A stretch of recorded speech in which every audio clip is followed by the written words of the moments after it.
Jesu. Ake sikhuleke sonke. Wena unguJehova igama lakho, nasekuseni Baba udumo silibuyisela kuwe. Sithi zibongo zinge zakho, thatha indawo yakho umnini amandla wonke nasekuseni.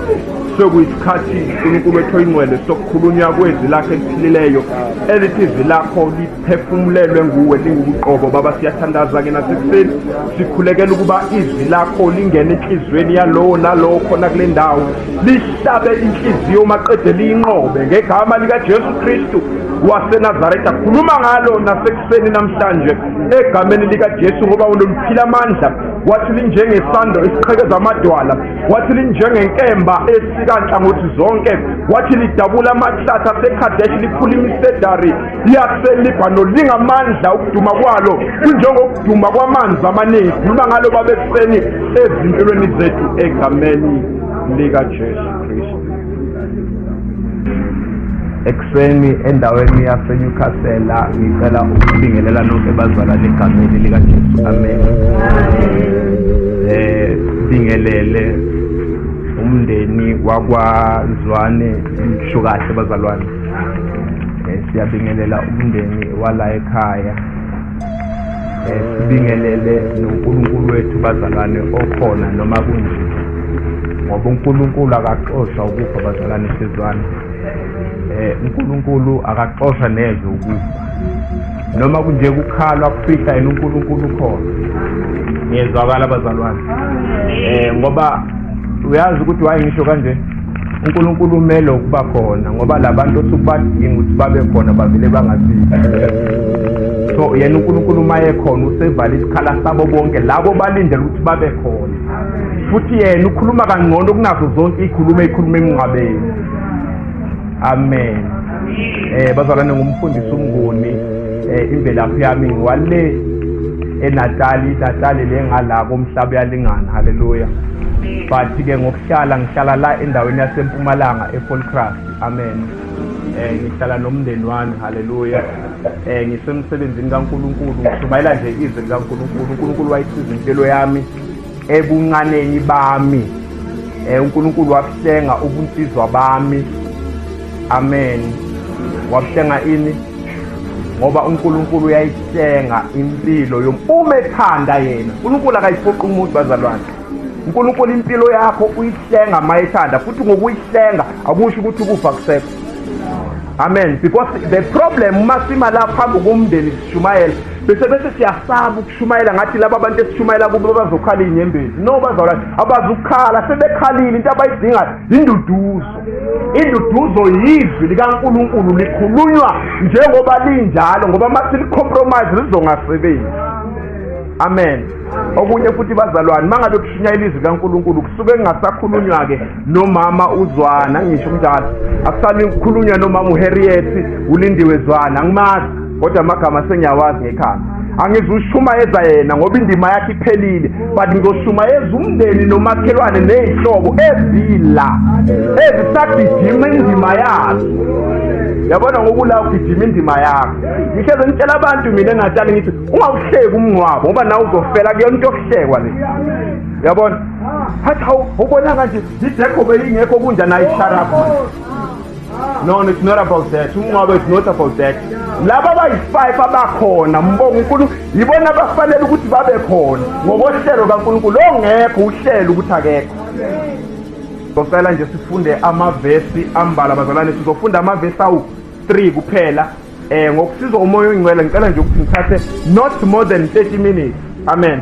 uNkulunkulu bazalwane wangifundisa ukuthi mfana wami dlula manje ekuthenini mawushumayela uba ngumsindo. Abantu mawushumayela uba ngumsindo abantu abezwa, kodwa khuluma ukuphila, speak wisdom. Into ngizokhuluma amazwi ambalwa, kodwa uma ngiwakhuluma azohlala enhlizweni. Noma usekhaya azokudla wena noma uthi kade babekushumayeza uphenduka, kodwa namhlanje uzosha. Amandla asolimini. Ngithathe ke bazalwane la imbi lophezulu 3. Amen. Lento uNkulunkulu uyikhuluma kimi izolo, ngilalele ngithandaza ukuthi moya ngene wakhuluma lezi zinto kimi. Wangikuqonda wasithi kuyisele bani. Lezi imbi lokuyithenye manje kuseni, kodwa uNkulunkulu ukhuluma izolo ukuthi angenze kanje. Hayi senajala ukuthi imbi lokuyikhuluma ngimali.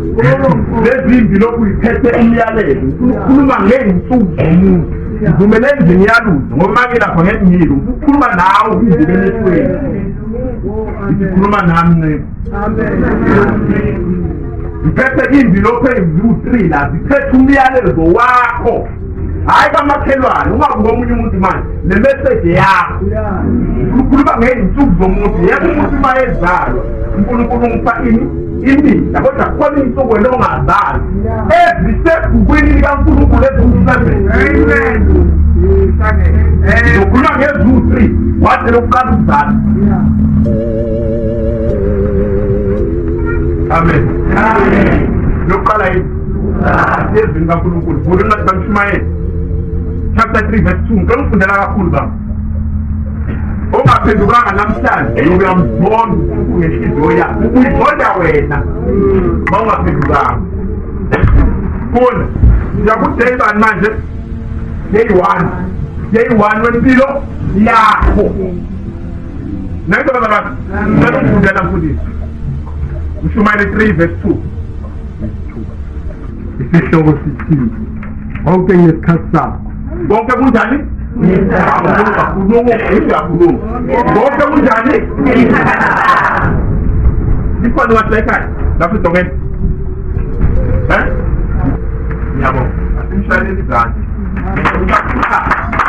ineba zakade khona ufundela mfundisi konke kunjani hayi kuthiwa kuthile no konke wena kuhle noma kubi wena uyakuthanda noma uyakuthanda wena uyakuvuma noma uyakuphika noma uyavumelana nakho noma uyakusola kodwa konke noma kuyakhalisa noma kuyajabulisa noma kuyahlekisa noma kuyakhala kodwa konke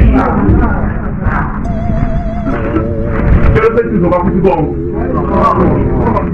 funda baba verse 2 jamu verse 2 ukhona isikhathi sokuzalwa nesikhathi sokufa ukhona isikhathi sani wonke umuntu no-day 1 wakhe empilweni u-day 1 usuku lokuzalwa u-day 1 yini bazalwane usuku wonke umuntu no-day 1 wakhe usuku lokuzalwa umuntu uma ezalwa uzalwa phezu kwenjongo noma ngabe uzalwe umakhosi noma ngabe uzalwe ngereji kodwa into idusu lokuzalwa ukuthi udlenguliwe ukuthi awunayo umuntu ongahlangana naye kuthiwa umntwana biza ngazithiwa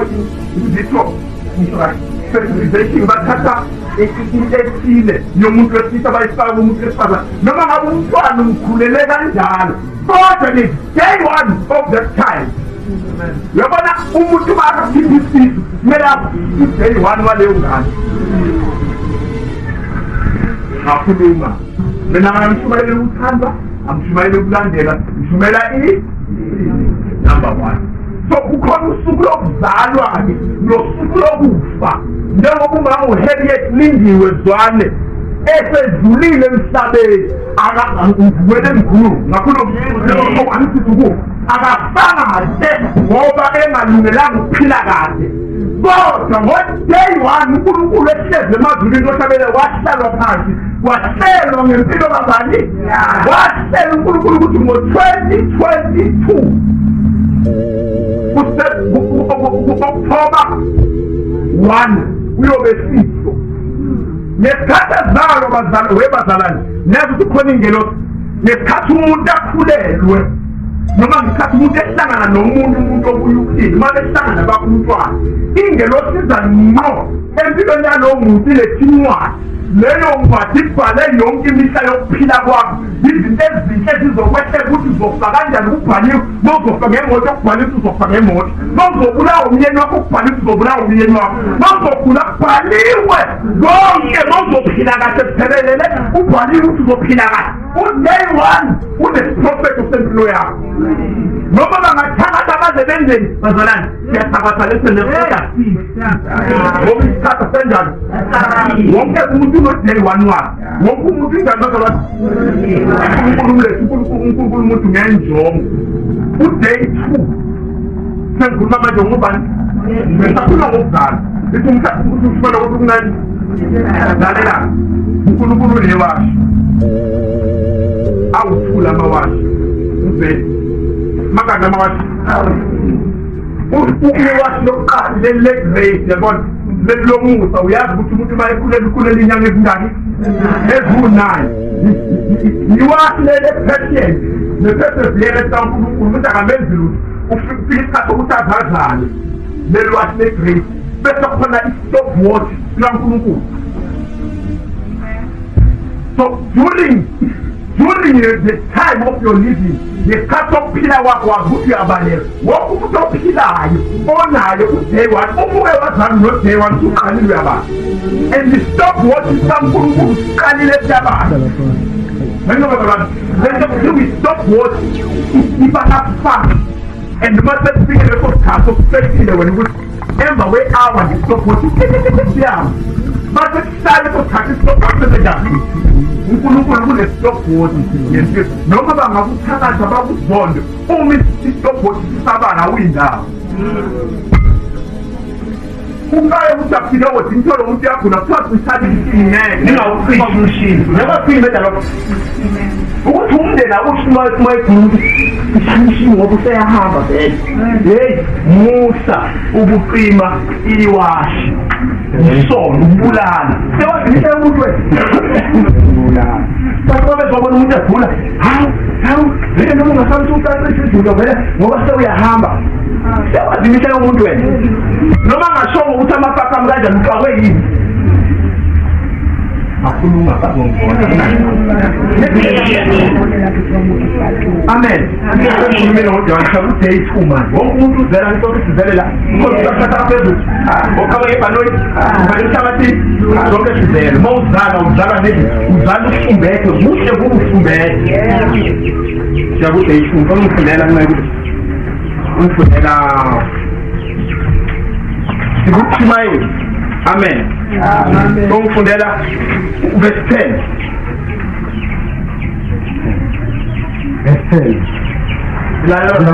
ngibonile umshikashika uNkulunkulu awunikile amadodana abantu ukuba awushikashike. Ngibonile ini umshikashika elesingisi lithi burden or task. I-NIV version isho njalo ithi burden or task. Nina bazalwane so lithi ngizwaNkulunkulu ngizofuna ngifundele ngifuna bese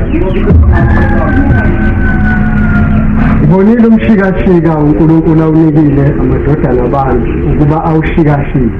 Umshikashika uNkulunkulu awunikeza ini njengoba siphila siyashikashikeka sinikeza inhlupheko vela uNkulunkulu amfike impumelelo vela uNkulunkulu amfike ukuphila vela uNkulunkulu amfike.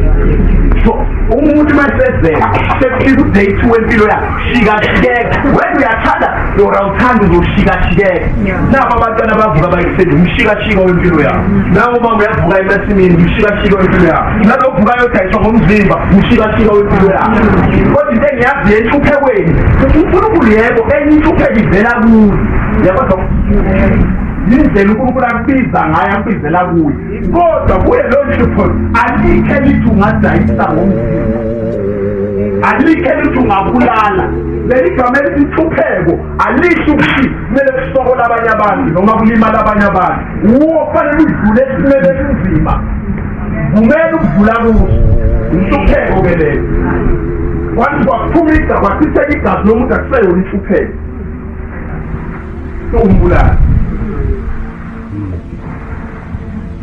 ngiyahlupheka mina ngeke ngidayise awuhlupheki hayi uyahlupheka phela ngiyakhuluma ngishumayela ukwenze njani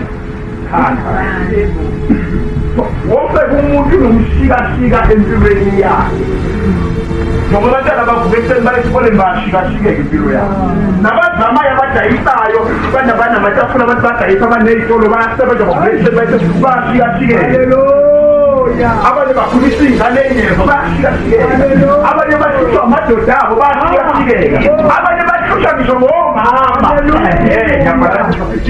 abanye bahlushwa ngisho yini omama bayashikashikeka ukushikashikeka kakusho ukuthi ezizinto ey'rongo noma ukufika umshikashika hlala kuyo nyamazi uJohn washikashikeka kodwa wenze njani Siyacela nje ngomzalwane ngoba uma umuntu segula abantu ngiyakhuluma njeni ngithandela amaningi khona umuntu esegula uyabhayiseka bhayisa umndeni umuntu uma ethethela ujesu yekeni nojesu wakho sanginyise nyake ngakhetha manje kade angitshintshwe uma yesicela yena ulungile uyicela yecela inkosi yakhe yekani uthoka umuntu ezinto angakholelwa kuye nangona ngiyakuthanda kona so umuntu ushikashiyeka ngendlela yakhe uNkulunkulu wazishikathi womuntu bazalwane ihlupheka yiphi ihlupheka ukuhlupheka ukudayisa komthetho ukuhlupheka ukuthi ungalalo lesuku uhambe ingene imizi yabantu sabakwazetisa ke bongo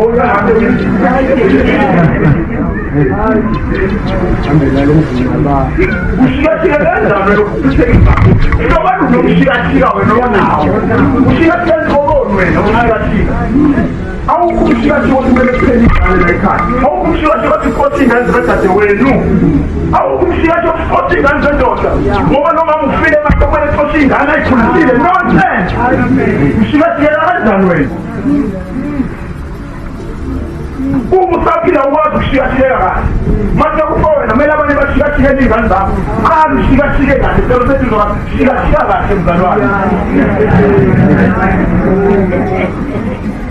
kumele uthande kumele uqinise wonke umuntu unomshikashika ushikashika kanjani ushikashika kanjani ngoba abanye ngisho abafundisi bashikashikela ngenye indlela bashikashikela ngenye indlela balanda izinto ezirong bayifake ebandleni basebenze ngazo umuntu ubhotshiwe kanti ulanda izinto ushikashikeka kabi ashikashike umntalane nabafazi babantu ashikashika kanjani wena olungile umama olungile usisi olungile ubhuti mayishikashike kubona ngona kuvikala ubona ukuthi mangivuvikala ngizizwa kancane shikashike kanjelayo utongena umshikashike mengoba ngishumela neyami imshikashike ngihlole wena msalovu ushikashikeka kanjani ubana kubantombazane shikashikeka la umuntu esithi ushikashikeka la abanye abantu besifazane bashikashikeka kabi nemizimba yabo kakhulu ushikashikeka kanjani wena kodwa noma ungathi uyambalekela isindiso uma sewugula sewugulela ukufa ngizomdinga umfundisi Day 3 Day kwempilo yakho phela ingelo senza nje konke kulothe phansi ngempilo yakho kodwa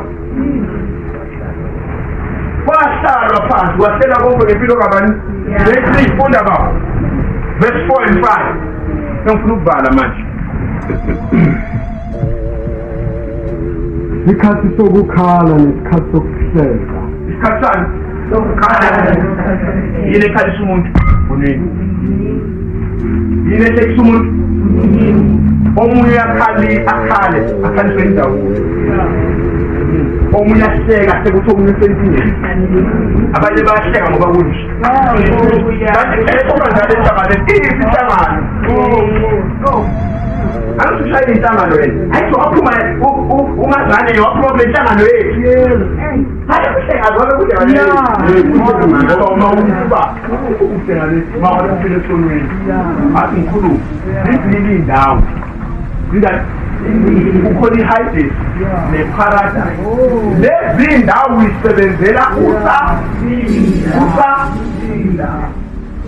uma ufuna uJesu yolinde awukayo ezulwini awukwamboni uJesu usayolinda ulinda ukuqala kwempilonke ngikamqamba manga bakhona angisamuntu phela lento ayisamuntu yekamqamba manga nasisane uhambile kwabakuba ngoba i-hydis ne-paradise bigadwa zingelosi and umuntu makefa ulapho umphefumulo wakhe ingelo kuphuma incwadi zawo then zindiwe zibani sokuhamba lapho sifikele nodakala lapho ukuthi umuntu manje bomsuka wenziwa yini ukuthi umuntu manje uhamba kuphila ngoba uyabona kodwa akakwazi ukuphimisela naku ngibonani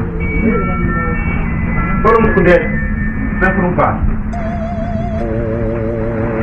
Isikhathi sokulinda, isikhathi sokusina. Isikhathi sani? Mana asiyeke leyo ngomfundele futhi phezulu isikhathi sokukhala, isikhathi sokwenzani? Isikhathi sokukhala nesikhathi sokuhleka. Baba yeko 5. Isikhathi sokuphonsa amatshe nesikhathi sokuqoqa amatshe. Isikhathi sani?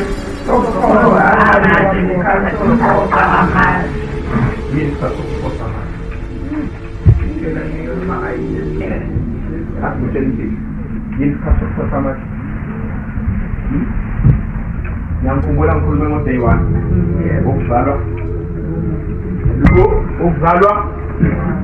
wokuzalwa komuntu umuntu ufana nembewu ephoswa kuphi emhlabathini yamisa bakolani umuntu ufana umuntu ufana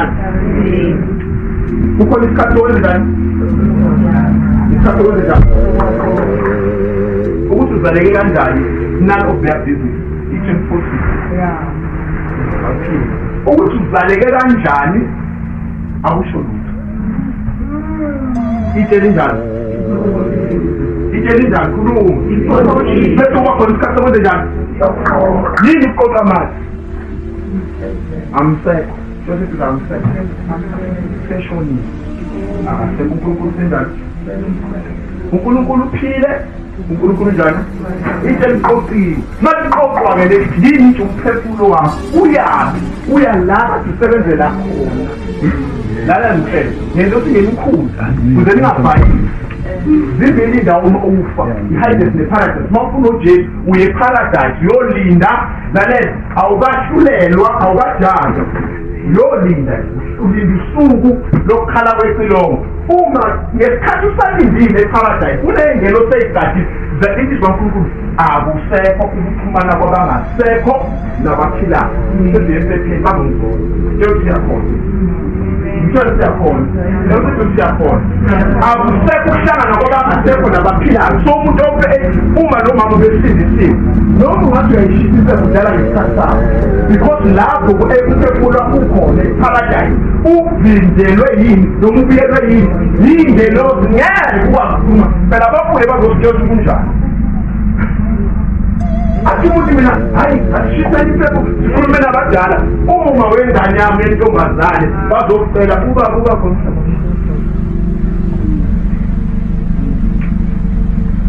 uma uyinsizwa uzoganwa hlezi phansi umdeni uyakhuluma nawe usibusiso ufuna ukugana ubaba usuke khona ngoba kuyahlanganisa umndeni imali kuthiwa kuyolotshe ubaba uyayithi angisho ngikhuluma nobaba ongasekho tshela ubaba phela kulobolele angikhuluma nabangasekhona tshela ubaba kulobolele ngiyakhuluma ngizohamba beyona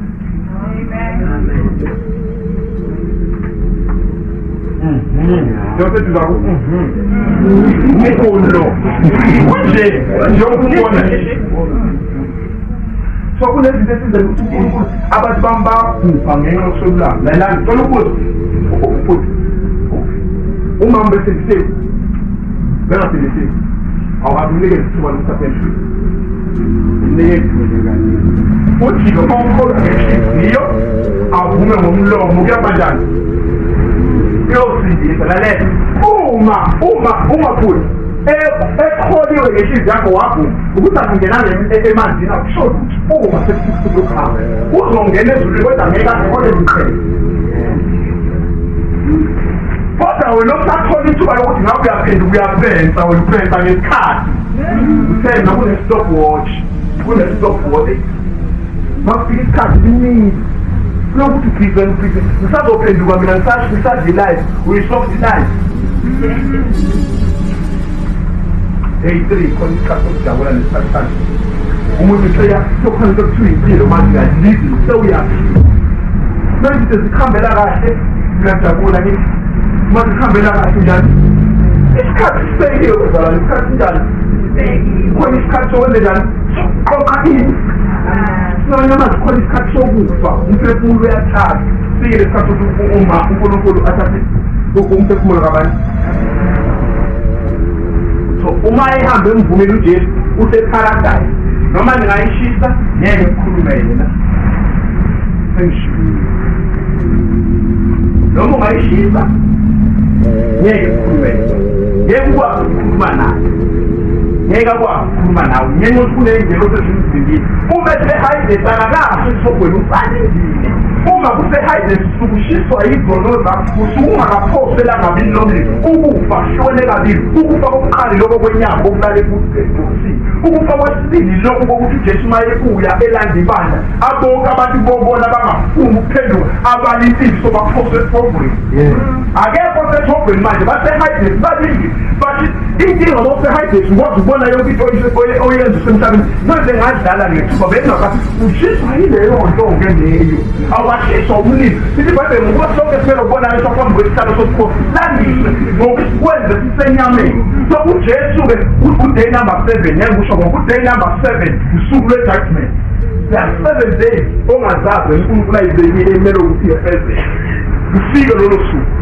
izizwa kaNkulunkulu lolo suku luyeza luvutha njengani njengeziko day number 7 is coming usuku luvutha njengeziko akekho ozokwazi ukuyidifenda wonke umuntu ongaphambi kwesihlalo sobukhosi bonke abafile basazovutha sonke njengoba phambi kwesihlalo sobukhosi nyakwazi ukuba ngolani uyazi olaba oJudas Iscariot ababanga esogweni basehayidesi sonke simele ukubonakaliswa kuphi ababekhona ngesikhathi sikaMoses nesikhathi sikaNoah uma siBhayibheli sonke nangiyezwa bazalwane simele ukubonakaliswa uma kufika uday 7 ngokulandwa kwebandla siyoma phambi kwesifulo sobukhosi ngaphambi kwesihlalo sobukhosi kaNkulunkulu uyobe ulungele yini uyobe umikuphi okay fine ungaveza manje kawunendaba nesihoko choice bazalwane umuntu awumphoqa ukuthi asindise i-choice yakho ungafunda lawukhulu nosibona isidingo thatha uJesu kodwa khona noma ungaveza uday 7 lalela kuday 6 usuku lokuhlwithwa kwebandla noma sesifundile ibandla loba khona isikhathi sokuhlwithwa kwabantu bonke abasemhlabeni ibandla sesifundile uday 7 sonke simaphambi kwesihlalo sobukhosi naphila ke sipensa unake imali yakho uvele iy'ngane zakho ziyakwenza ngithi iy'ngane zakho ufundisile wena ngithi ufundisile iy'ngane zakho ziyakwenza ufundile unejabu uyasebenza wena usokoli kulungile-ke sibone ukuthi ngale ngoday 7 ijabu zokukhulumela lezi iy'ngane ezikonjani ziyokukhulumela ngoday 7 day 7 uyeza siyosethi day 7 uyeza ukulanga kaNkulunkulu lalela ngicela nimyeke lo mama uMark niyekele ala niyekele kanjani uma ethi ukuthi uke wakhuluma naye wayikhethela ngenhliziyo yakhe wakholwa wakhuluma ngomlomo niyekele ufele enkosini sengiyavala basikhathi sokufika isikhathi umuntu ngoliphethe befuna ukuthi kuwe sengivala bazandalela imihla yakho ibalile imihla yakho injani imihla yakho injani musukuphenda wena ngoday 2 ukuthi zizozikhambela kahle empilweni yakho uphila kuphelelele wena bakufika uday 7 bakufika uday 7 kodwa uday 7 sonke simele uma phambi kwesihlalo sobukhosi bebazalwane uma singenaJesu siyosha esifundweni uNkulunkulu akakhonzwa ngendlela yakho ukhonzwa ngendlela yakho yekele lento ukuthi manje thina la manje ngendlela yethu yokukhonza uzofayile swakho la umuntu njengawo nawe uyothulela phambi kwesihlalo sobukhosi sengiyavala ukhona nothi Mnguni ngiyakukhona kumakhelwane ngikhuluma nawe ngibheke wena ukhona othi Mnguni ngiyakuza ma uthi ukhona othi Mnguni ngiyakuza ngizolithamba isandla sakho ma uthi Mnguni ngiyakuza lento engikhulumayo naleyo angidlali ungazama ukuphakama isandla awuseshumela kahlanga ngabo ukubona singasaphakama isandla ubulindekile phakama isandla funa sikhuleka nawe.